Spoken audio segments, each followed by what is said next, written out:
This break is brought to you by Netflix. For a free 30-day trial, head over to netflix.com/GameBreakerTV. Now, last week saw the League of Legends European pro players competing to earn one of 4 spots in the second half of the LCS, and this week it was North America's turn. Here to talk about the changes happening in the League of Legends pro scene is GameBreaker's very own Troy Blackburn. Now, Troy, there were a lot of new teams that stepped up from the European region, weren't there?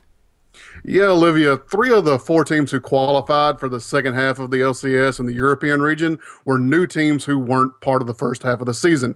Team Alternate, Sinners Never Sleep, and Meet Your Makers stepped up and took out Giants Against All Authority and Dragonborns, and in doing so, they earned their respective spots in the second half of the season as well.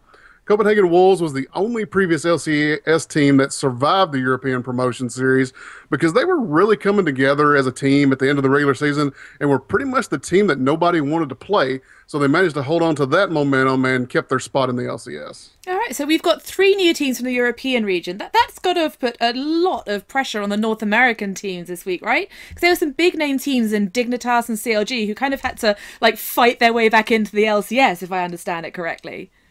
Absolutely. The North American teams had to be feeling the pressure going into this weekend. The fact that teams could actually be replaced had become a reality by the time the NA region played. So every one of the teams who had been in the first half of the LCS were definitely put on notice by what happened in the EU. So how did Dignitas and CLG get on? Well, as usual, Dignitas rode the power of Scara and I'm a Cutie Pie. They took their series against Team Summon 3-1, with their only loss being in the second game, where both Scara and Cutie Pie kind of struggled. But when both of those guys were playing well, it was pretty much Dignitas' series to lose. CLG, on the other hand, didn't struggle at all against Azure Cats and their own former teammate, Big Fat LP. After struggling for a lot of the first half of the LCS, a lot of us were kind of expecting CLG to be the first big-name team to get upset and just not make it back into the LCS. But they stepped up strong and definitely made a statement this weekend. They won 3-0 and did so in a pretty convincing fashion on the back of Double Lift, who played phenomenally. And Chowster had one of his better showings come out of the jungle as well.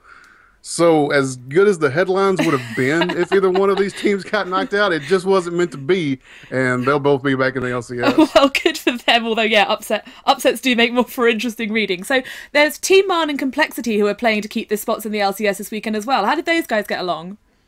Well, sadly, neither Marn nor Complexity are going to be back in the second half of the season.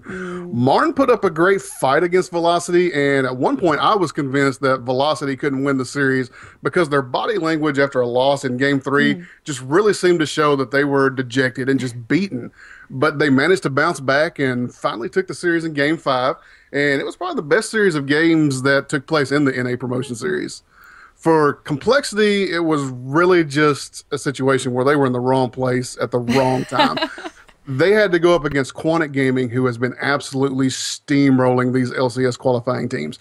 Quantic took the series 3-0 and really put the rest of the LCS on notice. I cannot wait to watch these guys go head-to-head with the NA teams every week. Absolutely. It's really sad to see some of those teams, particularly teams that we've been hearing about for a while, lose their spots in the LCS. But actually, it's also really exciting to see some new teams come in and see what they can do, mix it up a bit.